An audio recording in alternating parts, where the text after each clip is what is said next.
Bom, professor Dr. Baiardi, por trás dessa voz tranquila, pausada, existe um revolucionário? Eu li recentemente uma entrevista que o senhor concedeu ao Estadão. E eu quero saber, o senhor participou da luta armada contra a ditadura?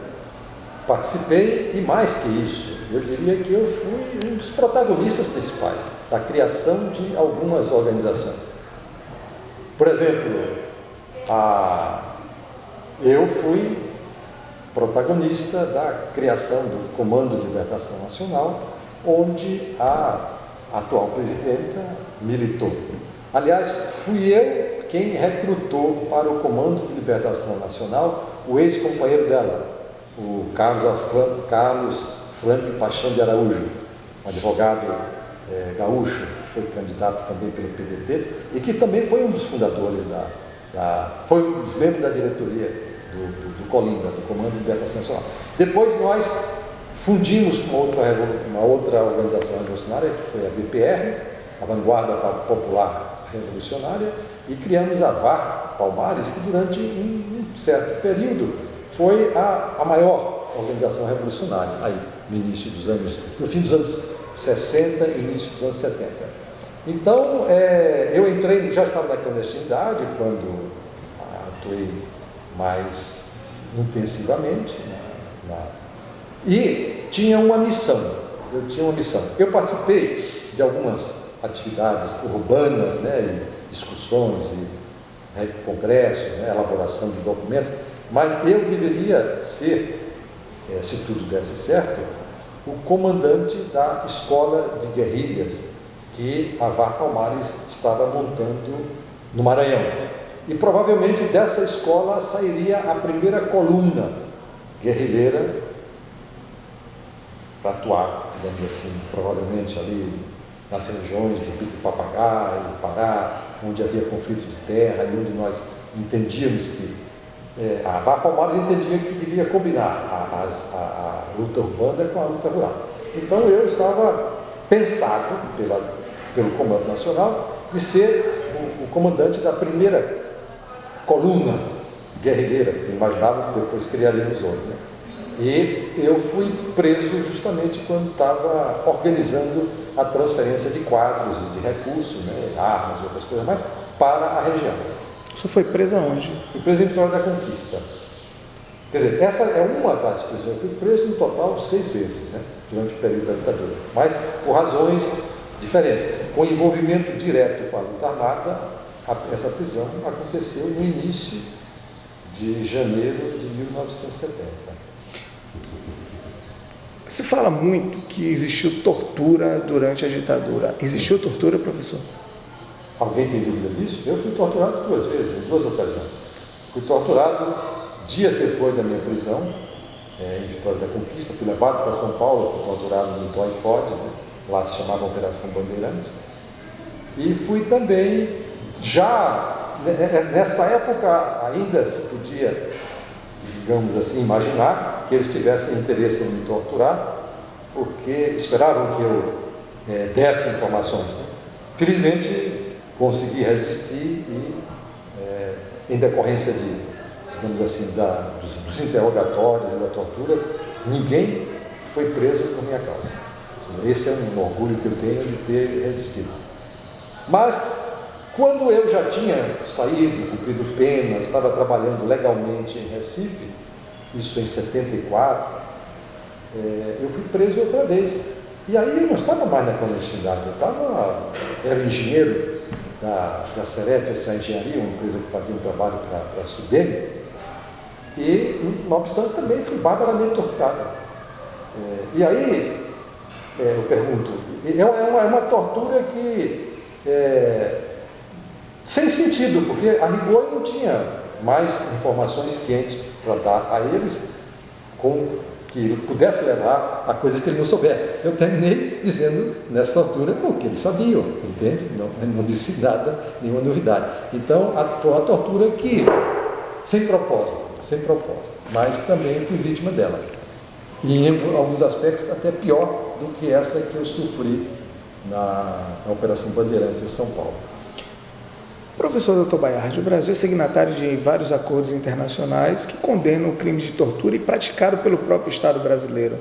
Essas pessoas não deveriam, que foram torturadores durante o período da ditadura, responder a processos criminais? Esse é o entendimento de uma parte da sociedade brasileira. E, infelizmente, quando isso começou a crescer, né, houve até uma manifestação muito numerosa no Rio de Janeiro, nas portas do Clube Militar, justamente vários ex-perseguidos se reuniram, nós fizemos um chamamento grande, né? E nessa ocasião várias pessoas foram para o Rio de Janeiro, né? E fizemos essa manifestação, justamente no sentido de estabelecer, mostrar que a tortura não prescreve, a tortura não prescreve. Depois, a lei de anistia brasileira, com essa dupla, com essa ambiguidade de dizer que a anistia é ampla e restrita, tanto para os que atuaram de um lado como do outro, né?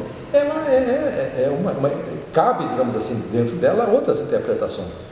Na realidade, acredito eu que a esquerda tenha cometido erros, tenha até executado pessoas inocentes, ou que não eram necessariamente os alvos, mas nunca praticamos tortura. Isso não fazia parte. Aliás, uma coisa curiosa, que isso se estende também aos países socialistas, do chamado socialismo real, o bloco soviético, né? A repressão lá, às vezes a repressão dura, mas a tortura, como os franceses desenvolveram na Argélia, no Vietnã, e os americanos criaram escola no Panamá para formar oficiais, isso não fez parte digamos assim, dos procedimentos que aconteceram no bloco socialista, na perseguição que eles fizeram aos dissidentes, e não foram poucas, né? Então é preciso distinguir isso, que na realidade a opção pela tortura, depois os nazistas praticaram ela, digamos assim, amplamente, mas foram os franceses que, em plena democracia, na França, revitalizaram a prática de tortura, tanto no Vietnã, onde eles lutaram, eram uma potência colonial, e perderam, como também na Argélia. E essa cultura foi que foi absorvida pelos Estados Unidos e depois transformada em instrução. Bem, então, eu tenho esperança de que essa coisa se retorne, porque quando nós olhamos a situação na Argentina, sabemos, né, lemos e somos informados que lá todos estão pagando, estão indo para o cárcere. Aqui não, parece que se criou uma blindagem, ninguém quer discutir isso.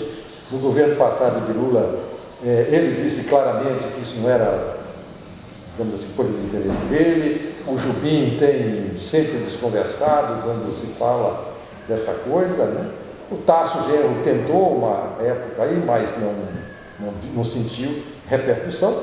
Então, a única possibilidade de criminalizar e responsabilizar os torturadores seria um grande movimento da sociedade civil.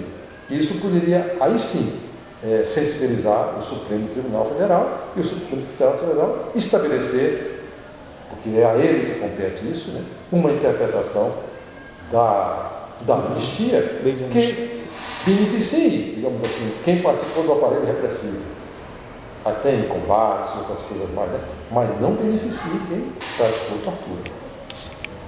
Em nome da memória das pessoas que foram torturadas, eu não vou pedir para que o senhor relate a dor, não é? Sei que muitos morreram.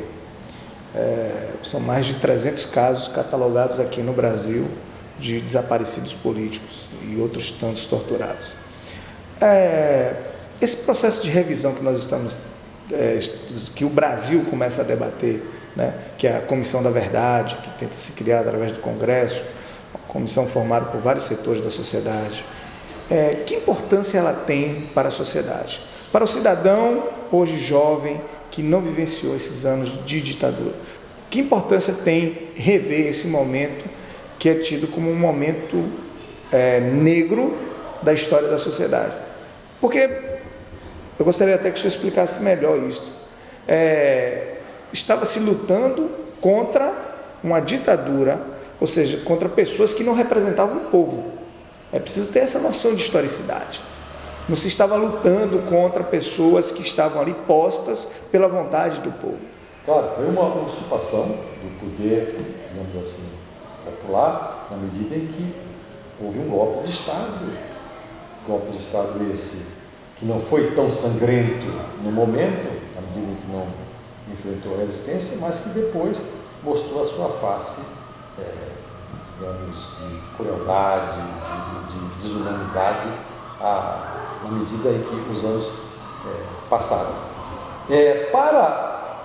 Eu acho que não só para os jovens, para todos nós, eu até hoje gostaria de entender certas coisas que aconteceram, né, e que até hoje não sabemos, como desapareceram certas pessoas. Ou seja, nós temos o direito de conhecer a nossa história. A nossa história não pode estar censurada nessa fase.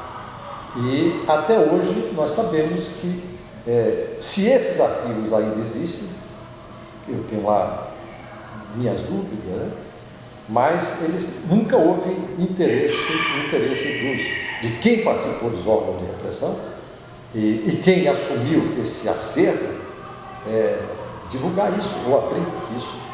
Por quê? Porque aquilo que se tornava público, o que ia para os DOPS, que eram as delegacias de ordem política e social, que é quem formalizava os processos para irem para a justiça militar, era muito pouco em relação do que se documentava. Se documentava através de confissões, entende? Sob tortura. Ou seja, e também isso ajudaria a responsabilizar. Não que nós nos movamos assim por um interesse de ir atrás, de perseguir essas pessoas, né? De botá-las atrás do cárcere, né? Quer dizer, mesmo que isso não aconteça, o Chile necessariamente não segue o mesmo caminho, a mesma rota da Argentina. E a repressão no Chile foi não na mesma magnitude, do mesmo tamanho da Argentina, mas foi também, proporcionalmente à nossa, muito maior. Mas eles encontram, quer dizer, formas de condenação que necessariamente não levem à prisão. Mas a sociedade fica sabendo, a história do país é recontada, reconstruída devidamente e se esclarece tudo. Acho que isso ajudaria muito em termos de coesão nacional, em termos de identidade nacional. Então, nessa linha eu apoio integralmente todos os esforços. O curioso é que nessa manifestação do Rio de Janeiro, esse deputado que hoje está na Berlinda, o Jair Bolsonaro, está na Berlinda agora porque ele supostamente teria incorrido em crimes racistas ou de preconceito. Mas nessa reunião, na frente do clube militar, ele apareceu, isso está no vídeo, e disse com todas as palavras: o errado não foi ter torturado, o errado foi ter torturado e não matado. Entende? Isso está dito por ele. Quer dizer, não sei por que não processaram ele, agora querem processar. Bom, uma das coisas curiosas que eu não entendo nesse país é que ele é da base do governo, né? Ele é de um partido que apoia o governo. Então, acho que nós temos que nos empenhar no Brasil para criar partidos ideológicos, ou seja, que a direita esteja toda ela concentrada, num agrupamento, a esquerda em outro, né? Essa coisa do meio também em outra, mas aqui é muito difícil que isso aconteça, né? Por as várias trajetórias que os partidos têm de fisiologismo, clientelismo e de não querer ficar fora do bolo do governo.